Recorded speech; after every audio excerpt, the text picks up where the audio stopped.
할렐루야. 한 주간 잘 지내셨습니까? 먼저 사도신경 하시고 오늘 말씀 보시기 바랍니다. 오늘 말씀은 구약성경 사무엘상 17장 47절입니다. 오늘은 8.15 광복절입니다. 광복절은 우리나라가 일제의 식민지에서 독립한 날입니다. 우리나라는 1910년 일본에게 나라를 빼앗기고 1945년 다시 그 나라를 되찾고 독립할 때까지 35년 동안 일본의 식민지였어요. 나라를 잃고 온갖 고초를 겪었습니다. 자원과 식량을 다 수탈당하고 또 우리 말도 우리 글도 사용할 수 없었습니다. 그 이름도 일본식으로 강제로 바꾸었어요. 많은 사람들이 징용으로 끌려가 고생을 하고 또 전쟁에 끌려가서 죽임을 당하는 그런 많은 사람들이 있었습니다. 세계 제2차 대전이 끝나면서 우리는 어렵게 독립을 했지만 우리 힘으로 일궈낸 독립이 아니었기 때문에 남북으로 갈라져서 심하게 대립하였고 결국 5년 만에 6.25라는 끔찍한 전쟁을 겪었습니다. 아직까지도 통일이 되지 못하고 남한과 북한이 대립해 있습니다. 이러한 비극도 일제 식민지의 결과라고 할 수 있습니다. 이런 아픔을 겪었기에 일본에 대한 우리의 감정은 좋을 수가 없습니다. 우리나라는 위치상 그 강대국들 틈바구니에 끼어 있습니다. 중국, 일본, 러시아, 미국 이렇게 네 개가 서로 힘을 겨루는 그런 사이에 우리 작은 이 한반도가 이렇게 끼어 있어요. 일본이 대륙으로 가려면 우리나라를 거쳐서 가야 됩니다. 미국과 소련이 공산주의와 자유주의로 대립할 때 그 각축장이 되었던 것이 우리나라입니다. 6.25 전쟁이 단순히 남과 북의 싸움이 아니에요. 이러한 이념을 대표하는 작은 세계 전쟁이었습니다. 그래서 그만큼 피해가 컸던 거예요. 역사를 보면 러일 전쟁도 우리 땅에서 일어났습니다. 또 청일 전쟁도 우리 땅에서 일어났어요. 그러면서 피해를 보는 거는 다 우리 쪽이었습니다. 러시아와 일본이 싸우는데 왜 우리나라에서 싸웁니까? 중국과 일본이 싸우는데 왜 우리 땅에서 싸워요? 힘이 없으면 이러한 일들을 겪게 되는 겁니다. 엊그제 저희 큰아이가 저에게 질문을 했어요. 신문에 그 방탄소년단 병역 면제 기사를 보고 어떻게 생각하느냐고 물었습니다. 여러분 어떻게 생각하십니까? 제가 그랬어요. 이렇게 저렇게 다 면제해주면 우리나라는 누가 지키냐. 지금 잠깐 인기가 있고 국가의 위상을 높인다고 군대에 가지 않을 수 없습니다. 그리고 군대에 가는 것은요, 영광스러운 거예요. 이것은 피해갈 일이 아닙니다. 저도 군대 갔다 왔고, 아니, 왜 면제라는 표현을 씁니까? 이건 좋지 않은 것을 피할 때 여러분 쓰는 의미 아닙니까? 나라를 지키기 위해 군대 가는 것이 여러분 이게 면제받을 일이에요? 이게 여러분 피할 일입니까? 부끄러운 일입니까? 아닙니다. 오히려 온갖 특혜나 편법을 사용해서 군대에 가지 않는 게 부끄러운 거예요. 예전에 유승준이라는 가수가 있었어요. 저는 이 유승준이를 너무 싫어합니다. 여러분 우리나라에서 온갖 인기를 누리면서 돈도 엄청 벌었어요.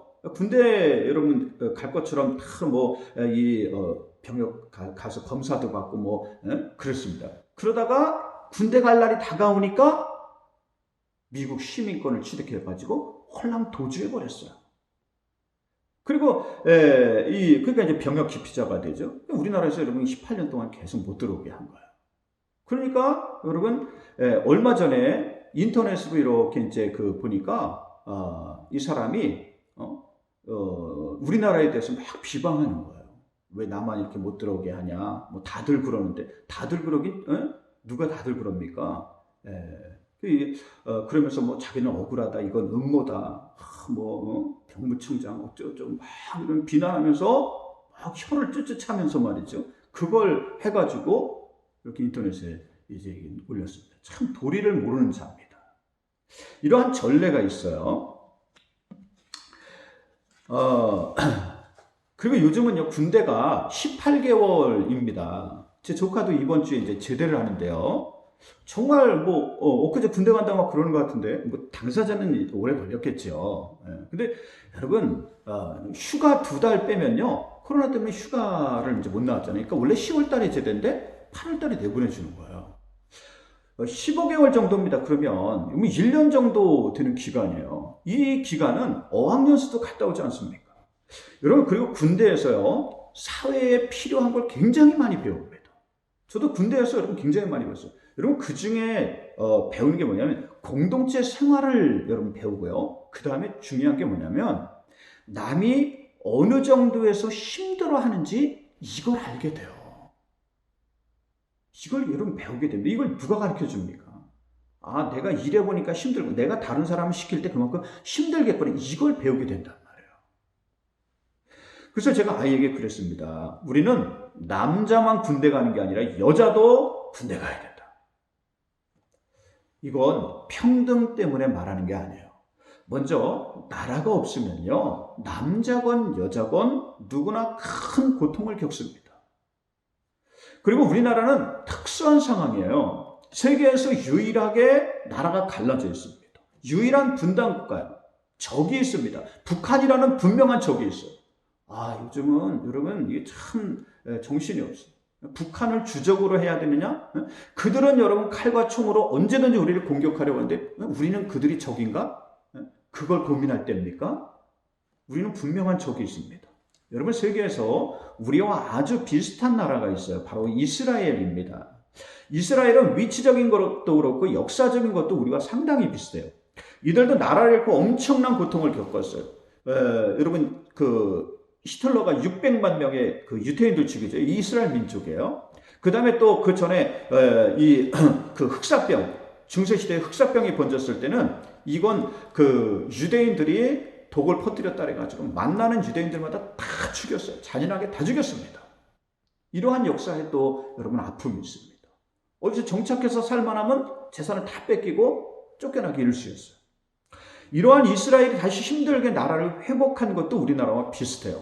2차 세계대전이 끝나고 1947년도 이들도 마침내 고국으로 돌아갈 수 있게 됩니다. 그래서 나라를 어렵게 세워요. 그러나 힘들게 나라를 세웠지만 주변에 2억이 넘는 아랍 국가가 적으로 있었어요. 이들도 전쟁을 겪었는데 2억의 아랍 나라들이 연합해서 신생국가인 이스라엘을 공격했습니다. 세계 사람들은 이건 상대도 안 되는 그러한 싸움이라고 생각했습니다. 아랍은 2억이 넘는데 이스라엘 전체 인구가 불과 300만 명이에요. 여러분, 인천 인구가요, 270만인가 그래요. 강원도 인구를 보면 156만입니다. 강원도 인구 여러분 2배 정도 되는 작은 이러한 다른데 우리나라 큰 도시 있잖아요. 이러한 도시보다도 못해요. 자, 이스라엘은 순식간에 패배하고 흔적도 없이 사라질 것이라고 예상했어요. 그러나 결과는 전혀 달랐습니다. 이스라엘이 불과 6일 만에 아랍 군대를 초토화시켜요. 14개 국가가 연합한 아랍 국가는 불과 6일 만에 백기를 들고 이스라엘에 완전히 항복합니다. 왜 그러느냐 하면 이스라엘의 모든 국민이 하나가 되어서 강하게 맞섰기 때문이에요. 남자와 여자의 구분이 없습니다. 어린아이, 노인 구분이 없어요. 나라를 잃으면 어떠한 고통을 겪는지 너무도 잘 알았기 때문에 다시는 그 나라를 빼앗길 수 없다는 거예요. 그리고 무엇보다 이들이 6일 만에 전쟁을 끝낸 이유가 있습니다. 그것은 바로 6일 만에 전쟁을 끝내고 7일째 하나님께 예배드리기 위해서였어요. 성경에 여러분 안식일을 거룩하게 지키라고 그랬죠. 그래서 이들은 6일 만에 전쟁을 끝내려 했어요. 오늘 말씀의 전쟁은 하나님께 속한 것이라고 했습니다. 하나님의 행하시면 6일 만에 전쟁이 끝날 수도 있습니다. 그러므로 이스라엘군을 이끌었던 총사령관 모세 다얀이라는 애꾸는 장군이 있어요. 이 장군이 뭐라 그랬냐면 우리나라에는 핵무기보다 더 강한 무기가 있다 그랬어요. 바로 이 무기가 하나님을 믿는 믿음이다 라고 했습니다. 우리나라의 6.25 전쟁은요 3년이 넘게 갔습니다. 그러면서 사상자도 엄청나게 나왔어요. 전쟁이 끝난 게 아니라 지금은 임시 휴전 상태예요. 여러분 지금 휴전 상태입니다. 전쟁이 끝난 게 아니야. 지금 또 이스라엘은 남자나 여자나 다 군복무를 합니다. 왜? 특수한 상황이기 때문에. 우리나라는 더 특수한데. 여러분 그렇지 않습니까? 여러분 우리는 믿음으로 살아야 합니다. 하나님을 믿는 믿음으로 살아야 돼요. 왜 그렇습니까? 하나님이 역사의 주인이시기 때문입니다. 사람들은 숫자나 상황을 봐요. 그러나 하나님은 그 사람의 믿음을 보십니다. 그 사람의 중심을 보십니다. 용기가 없는 100명, 1000명보다 용기 있는 한 명이 더 큰 역사를 이룹니다.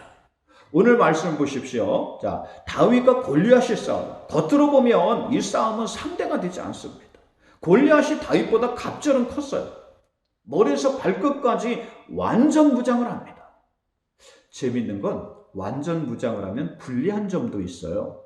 세계사의 유명한 전쟁들이 나옵니다. 몽고 군대가 유럽으로 진격해 갑니다. 그 당시 유럽에는 기사들이 있었어요. 이들은 머리에서 발끝까지 완전 중무장을 했어요. 새로 된 갑옷을 입고 이런 그 보호 장비를 다 차고 팔도 여러분 이렇게 다 여러분이 갑옷을 입히고 어디 하나 빈틈이 없었습니다. 그리고 또 방패를 들고 긴 창을 들고 그 다음에 말 있지 않습니까? 말에다가도 새로 된 갑옷을 입혔어요. 그러니까 어디를 공격할 데가 없죠. 빈틈이 없었습니다. 근데 유럽의 기사들이 몽고 군대에게 완전히 참패합니다. 왜 그랬을까요? 너무 무거웠기 때문이요. 무장한 무게가 무려 60kg가 넘었고 기사의 몸무게까지 합하면 최소한 140kg이 넘는 몸무게를 이 말이 감당하는 거예요. 그러나 몽고군은요 간단한 차림에 아주 재빠르게 공격할 수 있었습니다. 결국 유럽의 기사들은 싸움 한번 제대로 하지 못하고 참패를 당하고 말았습니다. 골리앗이 중무장했지만 그것 때문에 움직임이 둔했어요. 다윗이 골리앗과 싸우러 나갑니다. 중무장한 골리앗을 향해서 다윗이 빠르게 물맷돌을 감아주었어요.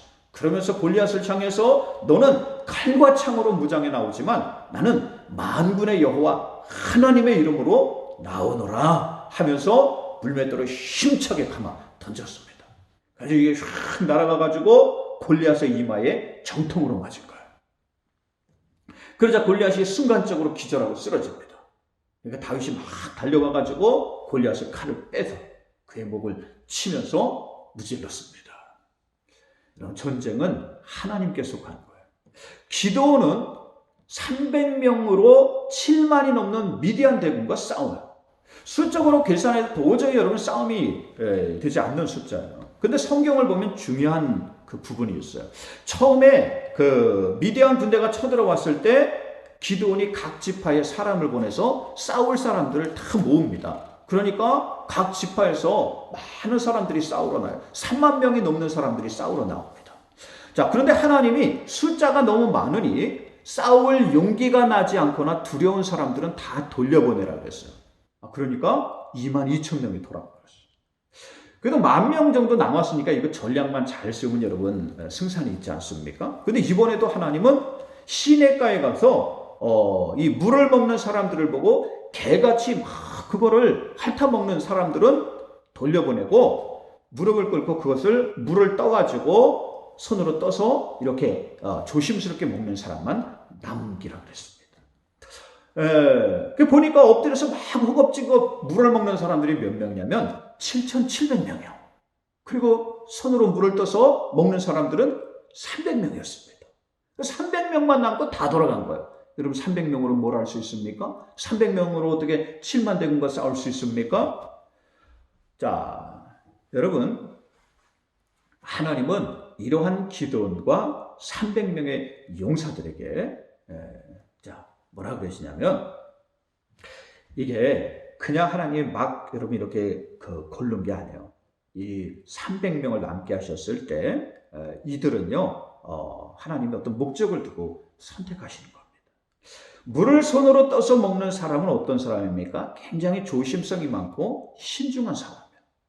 하나님은 이러한 기드온과 300명의 용사들에게 깜깜한 밤에 횃불에 이렇게 이제 횃불을 들고 큰 항아리를 준비하게 했어요. 그럼 그 항아리 속에 횃불을 넣고 이 미디안 그 진지로 아주 조심스럽게 살금살금 다가가게 했습니다. 그 당시 미디안 군대는 먼 길을 오느라 피곤해서 잠에 코라 떨어져 있었어요. 그 다음에 여러분 그 숫자가 많으니까 그것만 믿고 방심하고 있었습니다. 그러한 미디안 군대 속으로 300명의 용사들이 조심스럽게 들어가요. 만약 여기에 조심성이 없는 사람 하나만 끼어 있어도 어떻게 됩니까? 이건 뭐 호랑이 입속에 들어가 있는 거랑 마찬가지 아닙니까? 그래서 하나님은 아주 조심성이 많고 신중한 사람들을 선택했던 거예요. 미디안 군대 진영의 중심에 이르렀을 때 기드온이 군사들에게 항아리를 높이 들어서 일제히 바닥에다가 탁 집어던지게 했습니다. 내려치게 했어요. 300명이 일제히 명령대로 했어요. 그러자 항아리가 깨지면서 엄청난 소리가 납니다. 천둥 소리 같이 엄청난 소리가 납니다. 그리고 기드온과 300 용사들은 재빠르게 빠져나왔어요. 그러자 미디안 군대는 적이 쳐들어온 줄 알고 막 일어나서 자기들끼리 싸웁니다. 어둠 속에서 보이지 않으니까 막 두려움 속에 막 싸우는 거예요. 밤새도록 싸워서 다 전멸하고 말합니다. 여러분 전쟁은 하나님께 속한 것입니다. 나라의 운명도 하나님께, 민족의 생사도 하나님께 속한 것입니다. 하나님이 당신의 목적과 섭리를 두시고 인도해 가신다는 사실이에요. 우리나라를 인도해 주신 분이 하나님이십니다. 우리는 믿음으로 세워진 나라예요. 여러분 6.25 전쟁 속에서 우리나라는 거의 공산군에게 다 밀렸습니다. 다 빼앗겼어요. 부산만 남겨두고 여러분 다 뺏기지 않습니까? 서울도 빼앗기고 강원도도 빼앗기고 충청도도 빼앗기고 전라도도 빼앗기고 경상도도 여러분 다 빼앗겼어요. 그냥 그렇게 끝나는 줄 알았습니다. 만약 이때 그대로 끝났다면 오늘날 우리나라는 없습니다. 대한민국은 없어요. 그때 UN 안전보장이사회에서 회의가 열렸습니다. 우리나라의 유엔군을 파병하는 일을 두고 회의가 열린 거예요. 그러나 회의에서 한 나라라도 거부하면 군대가 파견될 수가 없었습니다. 북한 편을 들고 있는 소련이 절대로 여러분 이걸 찬성할 리가 없었습니다. 근데 마침 회의에 오던 소련군 차가 고장나면서 그 회의에 참석하지 못해요. 그래서 거기서 여러분 군대를 파병하는 것이 결정이 됩니다. 그리고 우리는 다진 전쟁에서 살아날 수 있었어요.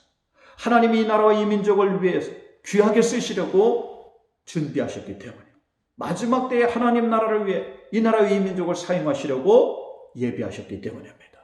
6.25 전쟁으로 북한에서 여러분 박해받던 모든 그리스도인들이 다 남쪽으로 내려왔어요. 그래서 우리나라에는 삼천리 방방곡곡 모든 곳에 다 교회가 세워집니다. 가난하고 어렵던 시절 교회를 통해서 사람들은 힘을 얻었어요. 주일이면 교회 나가서 하나님께 예배드리면서 하나님께 도움을 구했습니다. 또 새벽이면 아침에 일찍 일어나서 교회 가서 그 마룻바닥에 무릎을 꿇고 하나님 앞에 기도했어요. 학교도 없던 시절 주일학교를 통해서 글을 배우고 또 문화를 익히면서 또 외국에 나가서 여러분 많은 사람들이 공부할 수 있게 되면서 그들이 인재로 이렇게 자라날 수 있었습니다. 그 외국에 있는 그리스도인들이요 헐벗고 굶주린 우리나라를 아낌없이 여러분 다 도와줬어요. 그들의 물자로 여러분 우리가 겨우 여러분 살아날 수 있었습니다. 그리고 발전해서 오늘날에 이룰 수 있게 되었습니다. 그러나 이것은요 우리의 노력으로만 된 것이 아닙니다. 하나님의 도우심과 섭리하심이 있었기 때문에요. 오늘날 이 작은 나라에 7만여 교회가 세워지고 1200만이 넘는 그리스도인들이 있습니다. 이 작은 나라에 3만여 명의 선교사가 세계 곳곳에 나가서 복음을 전합니다. 그래서 공산국가에 가도 우리나라 선교사가 있고, 또 밀림에 가도 우리나라 선교사가 있고, 아프리카 사막에 가도 우리나라 선교사가 없는 곳이 없어요. 세계에서 선교사를 제일 많이 파송하는 2위 국가가 늘 우리나라가 여러분 들어갑니다. 지금 코로나로 많이 어려운 상황이지만 이러한 사실은 변함이 없어요. 우리나라가 경제적으로 이렇게 잘 살게 된 것이 우리가 잘나서입니까? 우리가 뭐 특별해서입니까? 우리가 뭐 대단해서입니까? 원래 우리나라 사람들이 근면성실해서 그렇다는 사람들이 많습니다. 아니 그러면 우리가 똑같은 저 북한은 뭡니까? 우리와 다른 민족입니까? 이것 때문이 아니야. 우리나라는 하나님이 도우시고 함께 하셨기 때문입니다. 북한은 아직까지도 하나님을 인정하지 않습니다. 오히려 더 박해해요. 오늘날 세계에서 기독교를 박해하고 이걸 여러분 믿지 못하게 하는 그럼 그 국가 중에 그럼 늘 1, 2위가 어딘지 아십니까? 이게 북한이야.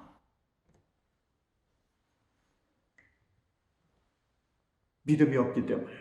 하나님을 섬기지 않기 때문입니다. 여러분 우리나라의 현재 위상이 올라가는 게 이게 뭐 방탄소년단이나 아이돌 그룹 때문입니까? 아닙니다. 하나님이 도우시기 때문에 하나님이 함께 하시기 때문입니다. 그러므로 우리는 하나님을 잘 섬기며 살아야 합니다. 믿음으로 살아야 합니다. 이것이 우리가 잘 되는 길이에요. 이것이 우리나라가 사는 길입니다. 참으로 안타까운 것은요. 벌써 또 일본은 우리나라보다 군사력이 훨씬 앞섭니다. 해상에서 일본하고 전쟁을 하면 우리나라는 택도 없이 쳐요. 그들은 항공모함이 벌써 4척이나 있습니다. 이 항공모함에 수백 대 전투기 싣고 여러분 와가지고 공격하면 여러분 우린 공중에서 싸워도 또 집니다. 다죠. 오랫동안 세계 경제 1위가 어디였습니까? 일본이었잖아요. 그러니까 이들은 보이지 않게 최첨단 무기를 계속 사서 계속 무장해 왔어요. 헌법도 뜯어고쳐서 처음에는 자위대를 만들었어요. 원래 전쟁을 일으킨 그 국가는요 군대를 가질 수가 없습니다. 둘 수가 없어요. 근데 이 헌법을 뜯어고쳐가지고 이렇게 자기네들 이 안위를 지켜야 된다고 주장하면서 군대를 만들었어요. 아니 자기들이 뭐가 위험합니까? 주변에 적이 있습니까? 아니 바다에서 무슨 괴물이 나와요? 그런데도 최근에 헌법을 또 뜯어고쳐서 위험의 요소가 있으면 먼저 적을 공격할 수 있다는 법을 만들었어요. 이게 무슨 얘기입니까? 원하면 언제든지 다시 다른 나라를 침략할 수 있다는 뜻이에요. 우리를 둘러싼 현실이 또다시 이러한 상황 가운데 이르고 있습니다. 몇 년 전에 강철비 2라는 영화가 있었어요. 이게 뭐냐면 그 정우성 우리나라 대통령으로 이렇게 나오는데 이게 일본하고 해상에서 일어나는 가상 전쟁을 배경으로 해서 만든 영화예요. 여기서 보면 우리나라는 또 여러분 일본에게 패하게 됩니다. 질 수밖에 없습니다. 우리는 세계가 어떻게 움직이고 있는지 알아야 돼요. 그렇지 않으면 예전처럼 당하게 되어 있습니다. 우리는 실력을 길러야 합니다. 실력이 있어야 돼요. 우리가 사는 길은 실력입니다. 군대에 가는 거 가지고 장난칠 때가 아니에요. 정치 노름이나 하는 어용 정치가들이 이 나라를 지켜주지 않습니다. 8.15라 광복절이라 현수 다 붙이고 정치인들이 또 히어로를 해요. 전쟁 나면 제일 먼저 도망갈 거야 아마.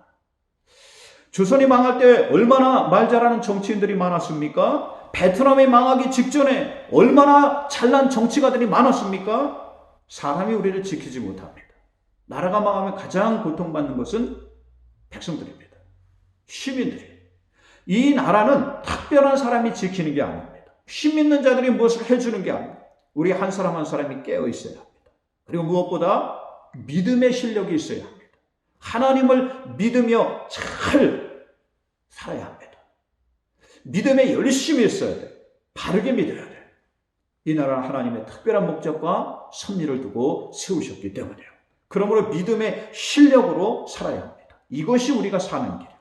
이것이 우리나라가 잘 되는 길입니다. 이것이 여러분이 잘 되는 길이에요. 여러분들이 이러한 사람들이 되시길 주의 이름으로 축원드립니다. 오늘도 믿음의 실력을 키워가는 여러분들 되시길 주의 이름으로 축원드립니다. 그래서 이 나라와 이 민족을 굳건하게 지켜내는 여러분들 되시길 주의 이름으로 축원드립니다. 그럼 이 방송을 듣는 여러분들이 이러한 사람들이 되시길 주의 이름으로 축원드립니다. 기도합니다. 하나님, 전쟁은 하나님께 속한 것인 줄 믿습니다. 우리 인생에도 전쟁이 있습니다. 이 모든 것도 우리가 싸우는 것이 아니라 주님이 함께 하시며 승리하게 하여 주시옵소서. 우리 예수님께 성도들 어느 곳에 있든지 하나님 말씀을 따라 살게 하옵소서. 예수님의 이름으로 기도 올리옵나이다. 아멘. 주기도문 하시고 예배 마치시기 바랍니다.